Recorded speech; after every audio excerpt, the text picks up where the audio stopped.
Right, so we have two new reports regarding the cameras on the iPhone 14 Pro series, and so let's delve into it. But first, make sure to like and subscribe for the latest Apple news and rumors. And with that being said, let's just tuck in. Right, so beginning with Ming-Chi's report, he gives us an answer to why the camera bump is a lot bigger with the iPhone 14 Pro series. And well, that's mainly because the 48 megapixel main sensor with the 14 Pro is going to be massive. Quo says we can see an increase of 25% for the diagonal length, and the height of the sensor is going to increase by 5 to 10%. So yeah, that's a pretty large increase over the main sensor we have with the 14 Pros. And yes, I know the much larger camera module on the back does look pretty odd, but of course this is going to be the first megapixel increase we're seeing with the iPhone since its success. And so yes, I'm praying this means we do see some pretty major upgrades. However, for those hoping we're going to see a periscope zoom lens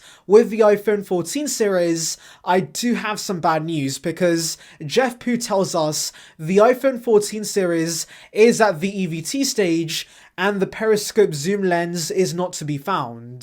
So in case you don't know, EVT stands for Engineering Validation Test. This is when Apple's testing near final versions of their products before they go into mass production. So yes, pretty much everything about the iPhone 14 series has been finalized. And so the bad news with this report is that the periscope zoom lens has been pushed back for the iPhone 15 series. And to be honest, I'm not surprised because there have been plenty of reports suggesting this, but also we do already have a pretty major camera upgrade with the main sensor, so of course, to even the upgrades out, Apple pushes back the periscope zoom lens for the iPhone 15 Pro series. Now, by the way, Jeff Pu has given us some non-camera details regarding the iPhone 14 series. For example, we're going to see the A15 chip in the 14 and 14 Max, and yeah, this has been reported on by others, so I do think it's pretty likely. And yes, I know some may be disappointed,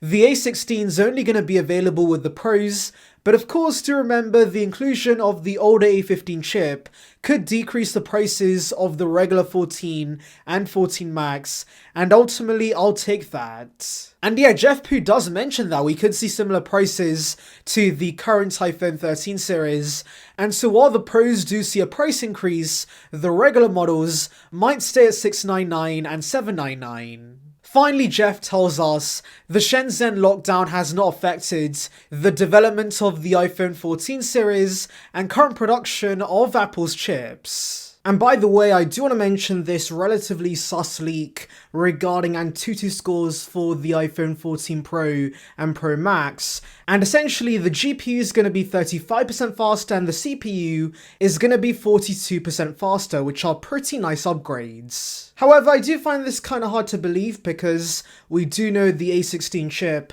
is going to be based on the same 5nm process, and so to see this big performance jump with the same chip process is hard to believe. However, the big takeaway from this leak is that we could see 2 hours and 10 minutes additional battery life with the 14 Pro and Pro Max. And guys, the 13 Pros already are really good when it comes to battery life, and so giving us 2 additional hours on top is really going to be quite impressive, and I might upgrade just for that alone. Charging's also faster, apparently we could see 50% in 16 minutes. That does seem like BS, to be honest, and I do want to reiterate once again, guys, this is a very sus leak, so do take all this information with a massive grain of salt. So yeah, those are the tidbits, but tell me your thoughts on these reports in the comments below. Anyways guys, I thought I'd try a new segment where I answer your questions and doubts in the comments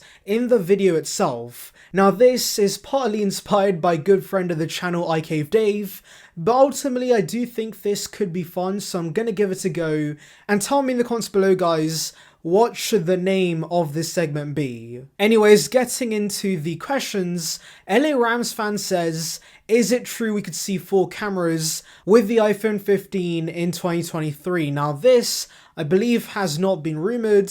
We have heard about a periscope zoom lens, like I discussed in the main parts of the video, but of course, that should be replacing the standard telephoto lens we have right now, so I don't see Apple giving us 4 sensors with next year's iPhone. And to be honest, I'm not sure what the practical benefit is going to be with a 4th sensor on the iPhone, because while some Android phones do use 2 telephoto sensors, I don't think we need that. And so yeah, I do think we're going to stick with 3 sensors on the back of the iPhone. Anyways, moving to questions regarding the 10th gen iPads. Midnight Blue 09 says, will the 10th gen iPads ship with a charging brick? And yeah, to be honest, I don't see Apple removing the charger from the iPad just yet.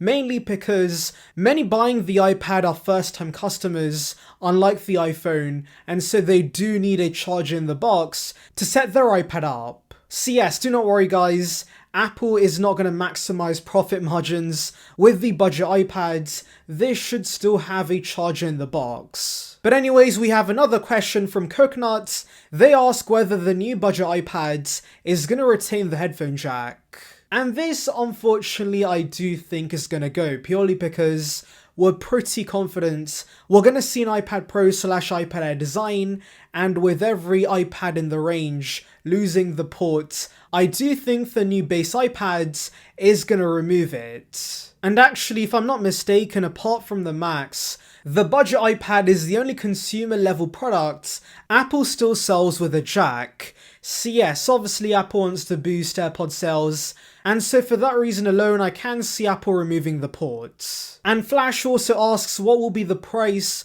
of the base iPads, and I believe I mentioned this in the video, but I predict it will be $399 purely because the redesign is obviously going to be more expensive to make. And finally, Exceed is asking advice on whether to wait for the iPad 10 or of course get the iPad 9 instead.